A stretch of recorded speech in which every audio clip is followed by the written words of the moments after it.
In this module, we will discuss the Auxiliary Power Unit, or APU. We will go through a system description, followed by a discussion of the controls and indicators. We will also look at the various limitations associated with the operation of the system. Finally, we will discuss normal operations. The Auxiliary Power Unit, or APU, is a gas turbine engine located in the unpressurized tail section of the aircraft. The compartment is fireproof. The turbine shaft is geared to the accessory drive section and drives the APU engine accessories and the generator. On the ground, the APU provides an independent source of pneumatic air and electrical power. It enables the aircraft to operate independently of ground support equipment. The APU generator is capable of powering both transfer buses while the aircraft is on the ground or in flight. The APU can meet electrical power requirements for all ground and most flight conditions. The APU also supplies bleed air that can be used for engine start or for operation of the air conditioning packs. The controls and indicators for the APU are located on the overhead panel. Air enters through an air inlet located on the right side of the fuselage. This air is used for the combustion process and is exhausted through the exhaust outlet. Cooling air enters through a cooling air inlet located above the APU exhaust outlet. This air is routed through the APU compartment and the oil cooler and is vented through the APU exhaust outlet. Fuel used for the operation of the APU is supplied from the left side of the fuel manifold when the AC fuel pumps are operating. With electrical power available, any fuel pump can supply the APU. For extended APU operations, using the left center fuel pump will avoid a fuel imbalance. A DC-powered APU fuel pump is automatically activated to ensure positive fuel pressure to the APU fuel control unit. This DC pump is automatically activated when the APU fuel control unit detects low fuel pressure and the APU is operating, or during the APU start sequence. If subsequently an AC-driven fuel pump is pressurizing the fuel manifold, the APU fuel control unit will automatically deactivate the DC-powered pump. The APU will suction feed fuel from the number 1 tank when the AC fuel pumps and the DC fuel pump are not operating. Regardless of the aircraft model, fuel is automatically heated during APU operations to prevent icing. The APU is monitored and controlled by the Electronic Control Unit, or ECU. The ECU will automatically shut down the APU for one of the following conditions: APU fire, high oil temperature, APU fuel control unit failure, low oil pressure, APU turbine overspeed, excessive APU EGT, and other system faults monitored by the ECU. The ECU controls the APU by metering fuel through the Electronic Fuel Control Unit.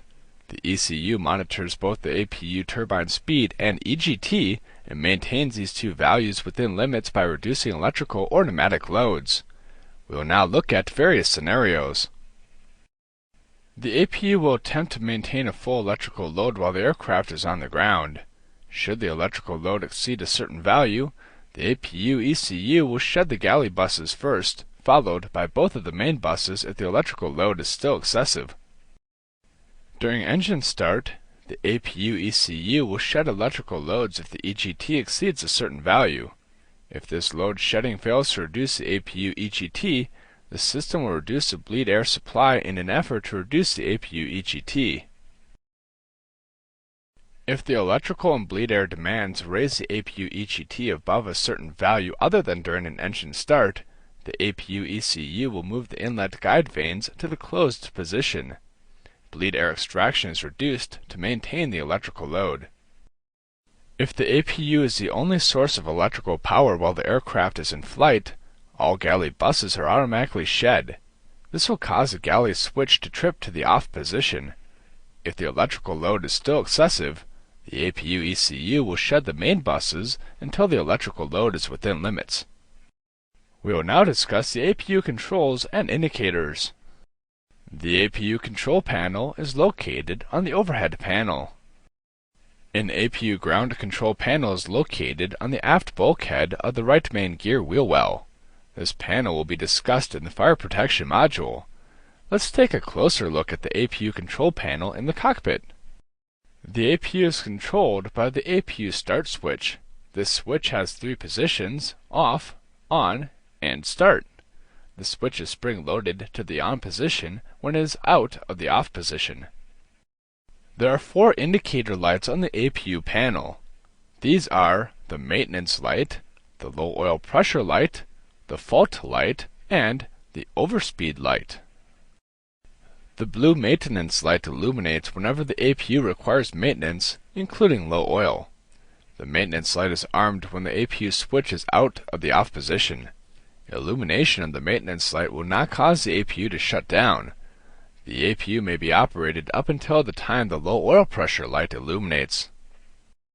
The maintenance light illuminates for one of the following conditions: low APU oil quantity, inoperative speed sensor, inoperative thermocouple, starter brush wear, or shorted rotating diode. The maintenance light is disarmed when the APU switch is in the off position. The low oil pressure light illuminates whenever the APU oil pressure drops below a preset limit. This light is armed when the APU start switch is out of the off position. It illuminates during the start sequence until the oil pressure is within limits. When the APU is operating, illumination of the low oil pressure light will automatically shut down the APU within 20 seconds. The APU annunciator light and the master caution lights also illuminate. If the light is illuminated when the APU switch is placed to off, it will extinguish after 5 minutes. The fault light illuminates whenever the APU automatically shuts down. The APU annunciator light and the master caution lights also illuminate. The fault light can also illuminate when APU overspeed protection is lost, the fuel valve fails to close after shutdown, the start fails, or the APU generator bus off light fails to illuminate after the start cycle. If the fault light is illuminated when the APU start switch is placed to off, the fault light will extinguish after 5 minutes. However, if the fuel valve has failed, the fault light will remain illuminated. The overspeed light illuminates whenever APU turbine speed exceeds 106% RPM. The APU will automatically shut down. The light remains illuminated until a reset is accomplished by maintenance personnel. The APU should not be restarted until the circuit has been reset. A malfunction of the overspeed protection system can also cause the overspeed light to illuminate. In this case, the APU should only be restarted in the event of an emergency, such as the loss of both engine-driven generators. If the overspeed light is illuminated when the APU switch is placed to off, the light will extinguish after 5 minutes. The APU exhaust gas temperature gauge indicates the temperature of the gas exiting the turbine.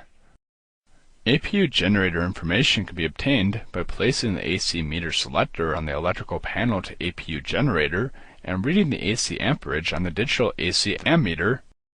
Let's take a look at some APU limitations.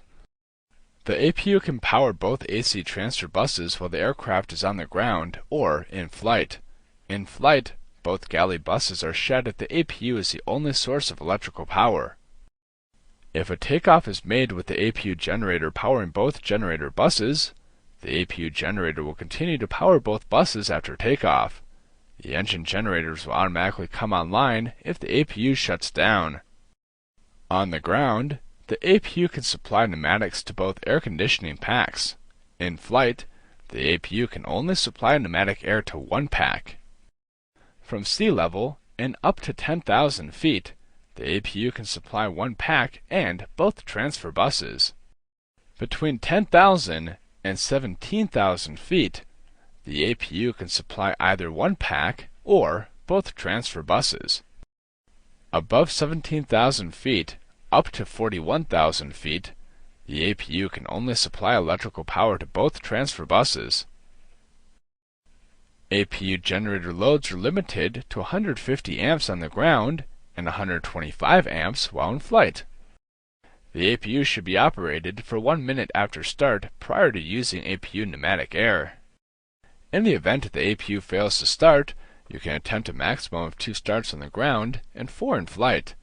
You should allow 4-minute cooling period between starts. Let's discuss normal APU operations.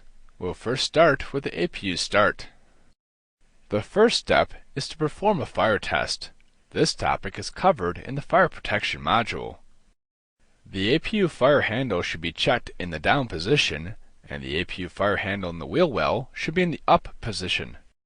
Next, check that the battery switch is on and check the DC volts and amps. The minimum required voltage to start the APU is 23 volts. However, this value may differ from one operator to another. Also, check that the ammeter reads 0. The battery switch must be on in order to start the APU. With the APU operating, placing the battery switch to off will cause the APU to automatically shut down. This is due to the fact that electrical power is removed from the ECU when the battery switch is placed to off. Power to start the APU can be supplied by the number 1 AC transfer bus or from the main battery. If the number 1 AC transfer bus is powered when the APU is started, it will supply the required electrical power to the APU starter. Otherwise, power is supplied by the main battery. The battery switch must be on when the APU is operating while the aircraft is on the ground or in flight. The APU fuel pump automatically activates during APU start and operates until an AC fuel pump is able to provide fuel pressure to the APU. Click on the left forward fuel pump switch and turn it on to see how the APU DC pump stops automatically.